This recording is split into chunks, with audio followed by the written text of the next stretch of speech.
guys, so this lesson is going to be about time, or more specifically, changing time signatures in a particular song. Now, in a previous video, I've talked about how to turn a song into a jazz song, or how to make a song sound jazzy.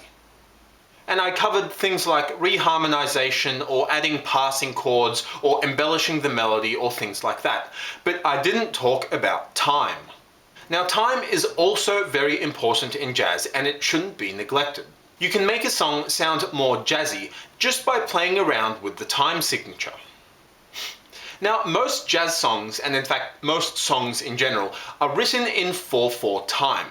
Now, this is probably a legacy of early swing era jazz, where swing era jazz music was considered dance music, or jazz songs were considered dance songs. And it's much easier to dance in 4/4 time than it is in 3/4 time. But that doesn't mean you should neglect other time signatures. And in fact, some jazz standards were not actually originally written in 4/4 time, and were only converted to 4/4 time when they became part of the standard jazz repertoire. So for example, the song Fly Me to the Moon was originally a waltz that is written in 3/4 time. And incidentally, it was also originally called In Other Words.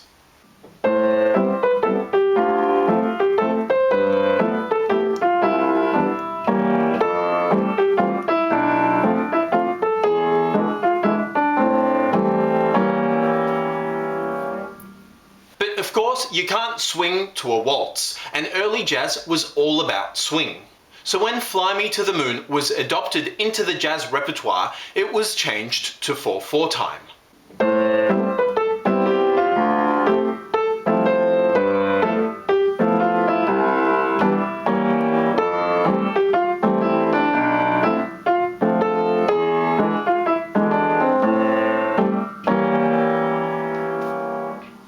But then why stop there? Why not play Fly Me to the Moon in some other time signature? Something a little bit more exotic and interesting that'll make it a bit more sort of jazzy, if you like. For example, in 5/4 time.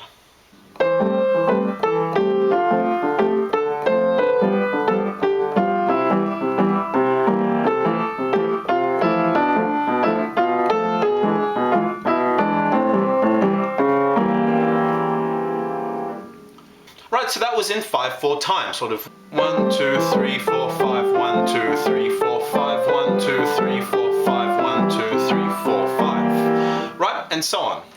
Or for example, you could play it in 7/8 time.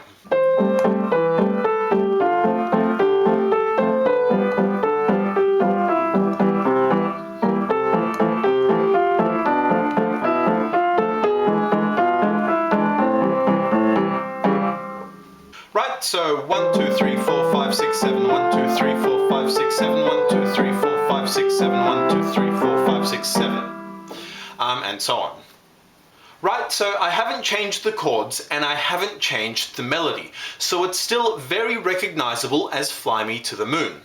However, I did change the time signature, and so that adds a little bit more of a sort of an unexpected or an unusual or a more exotic sound or flavor to the song, which makes it sound a little bit more jazzy.